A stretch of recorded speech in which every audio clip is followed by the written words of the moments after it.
Alright, so now we're at the Nexus. We're back in full, and we already popped all the souls we needed personally for my leveling. So what we're going to do here is level to 45 magic. Okay, I'm a little high because I don't know, I'll probably kill some extra enemies or something, but 45 magic is the bare minimum you need for the rest of the run. This is the last levels you need for the rest of the run whatsoever. I usually do have like just short of another level personally.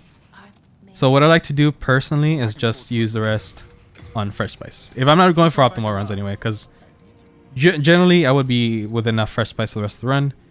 But starting out, I would recommend just putting the rest into that. Unless you want to level it, HP or something, but because you're a clever rat, I wouldn't necessarily recommend that.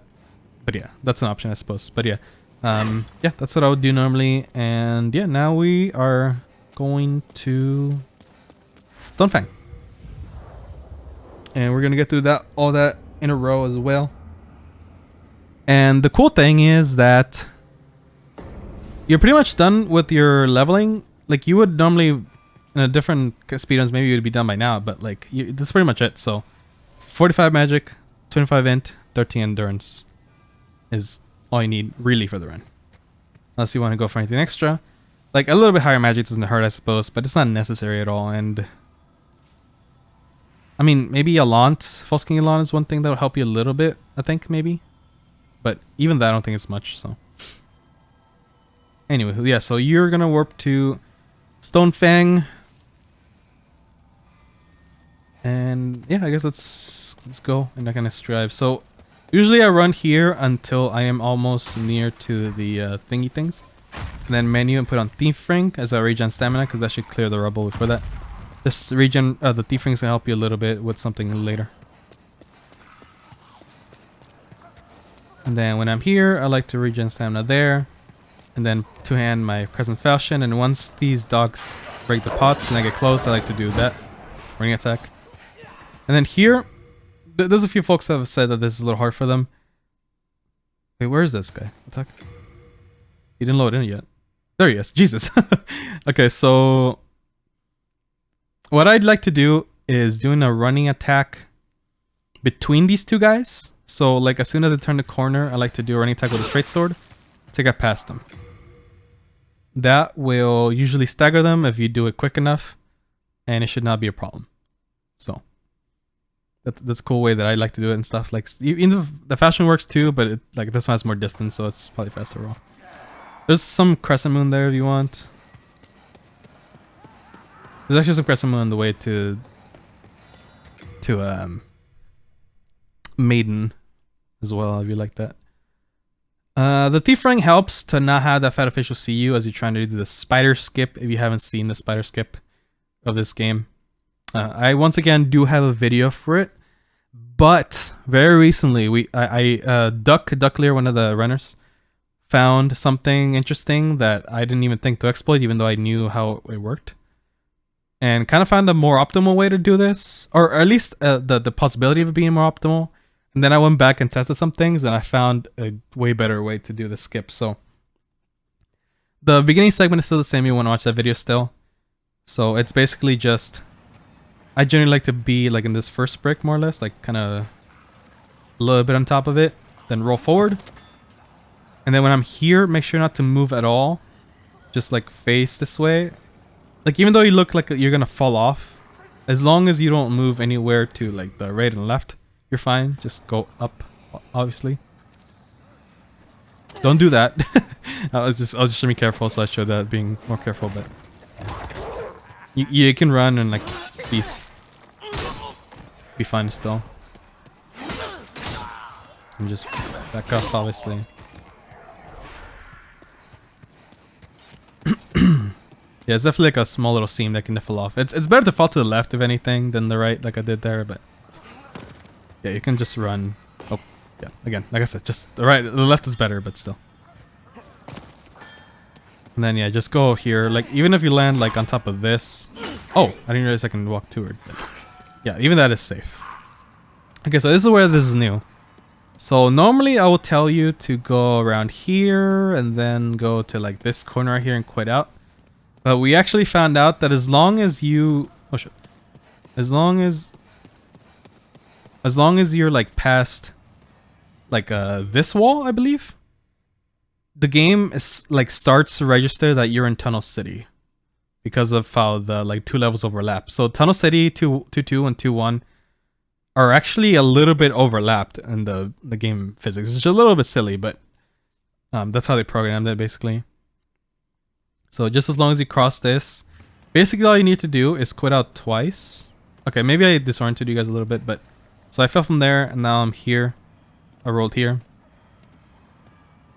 So what we found out and what I kind of routed out is if you fall here, like next to this little wood thing, reload twice, like right there in the same spot. Like you're gonna reload once here, not move an inch, and then reload again. Yeah, so you're still smithing rounds. Reload one more time here, right away. And then look at my little prompt on the front. It's gonna be the exact same thing that happens in the 1-1 skip. You're gonna see that I'm in Tunnel City. There you go. So now all you have to do is once again die. Okay, that was a really bad roll angle, but if you roll there, there's a chance you can actually hit the like a cliff on the other side, and it'll actually kill you faster. But either way, as long as you die, even if you miss that ledge where you splat and you keep falling through the world really long time, you'll still end up here eventually. Although you can quit out to fix it if you want as well.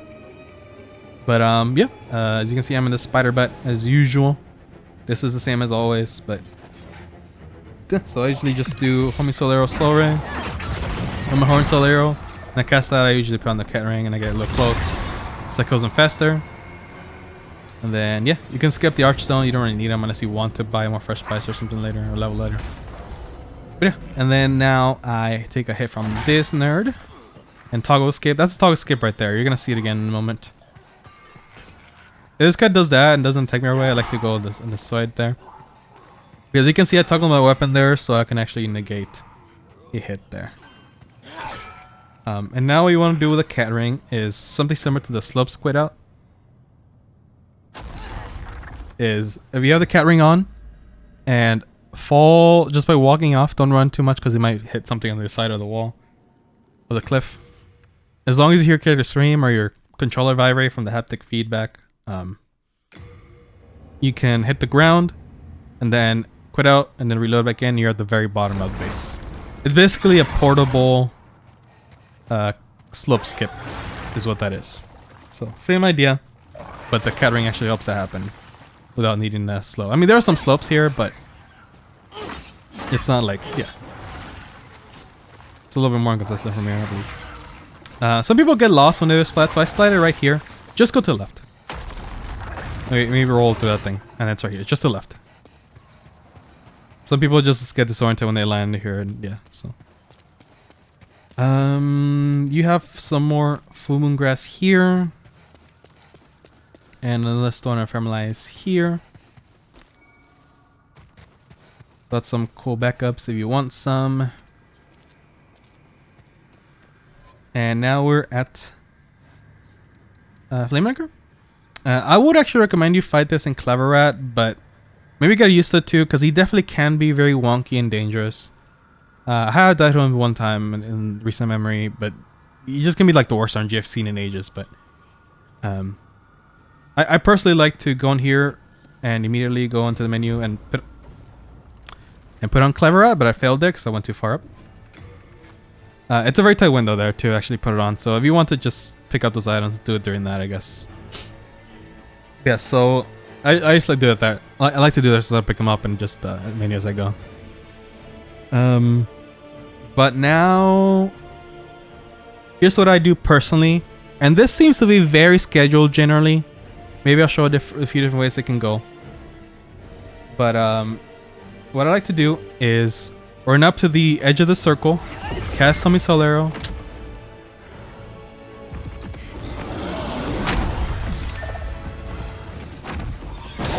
Okay, that was a little sloppy.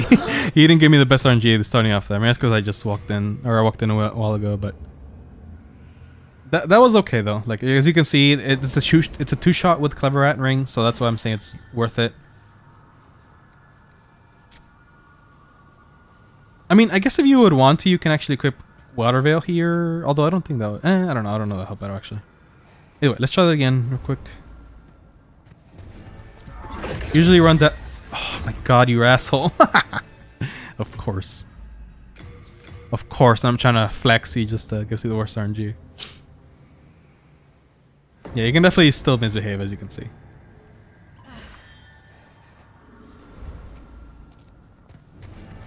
So do this. Then I like to do that, and then I kind of back strafe. And then depending if he does a fast attack, I usually like roll back or... Yeah, if he does that, I'll roll back. And then like punish like this or something. Okay, that was a little bit wonky too, but... Yeah, let me just see if I can get the normal fight without commentating, and you can see what I do. I usually just try to like back strafe away from him as I...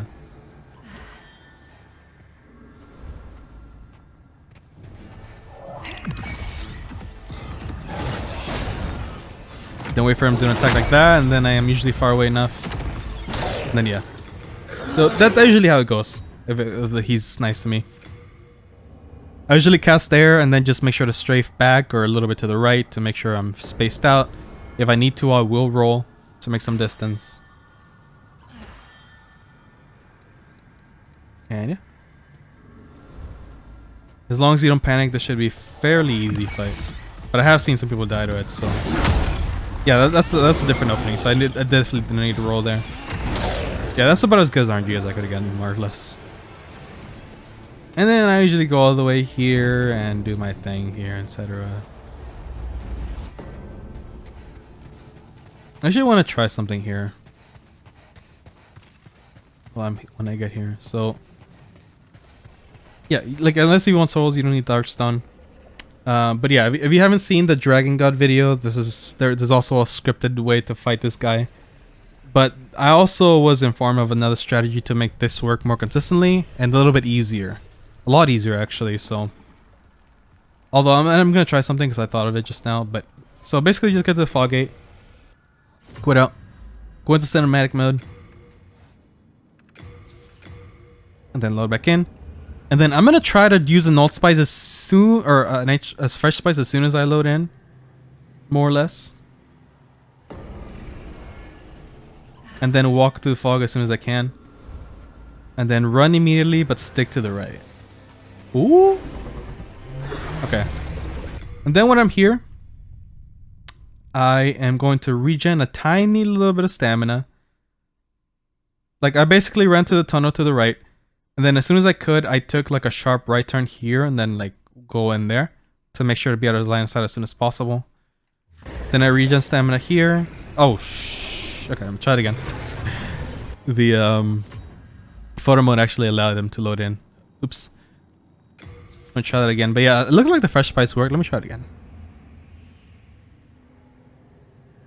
I usually use cloak here. Like as soon as you load in, you use cloak. But it looks like fresh spice might work too.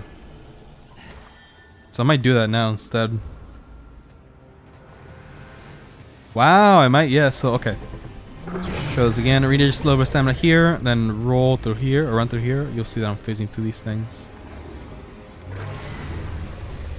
And do keep your ears out for the roars. If you hear that he roars whenever you're like behind this pillar, like before this one, as cover, do make sure to roll like as soon as you feel like he's gonna do the grab attack.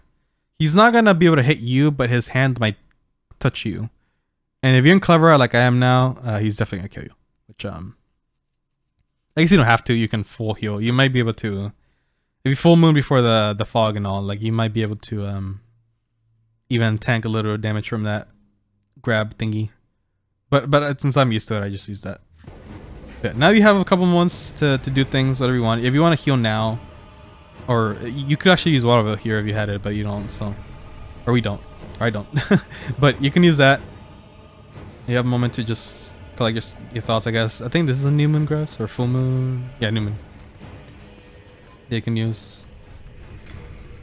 I'm gonna keep my Crescent Moon out because it's something I do later, but yeah, I would recommend two-handing before you get here. And then as soon as you touch this, I would recommend going back to performance, just if you want to have the 60, I guess it doesn't matter. Because you can't face any more pillars anyway. But here, so what you're gonna do is just immediately roll down here to break these. Run. And then for this next one, just walk to the next pillar. And here, regen a little bit of stamina. Run again. Regen a little bit as you get to it. Regen a little bit again, and then run again. And then regen as you get here. And then regen a little bit, and then run again. So if you follow the step I just described really quick, which if you want to see my video, like I said, that second flash should be the same. Or you follow how I just did it. It should be 100% consistent. I have, unless if I mess up the pattern of the stamina, or I take too long, or regen too much stamina or something. Unless if I mess up myself, I've never had that fail ever. So I found Dragonon for me has been very consistent since I got this fight down more or less. The only thing that's really dangerous is the hand thing, like I was mentioning. Like that might still get you here and there. Alrighty, so press it. And then go back down. And I found out recently that you can actually like cast this and the... okay, hold on. Let me see if I can do it again. So okay, so it didn't quite work. Like,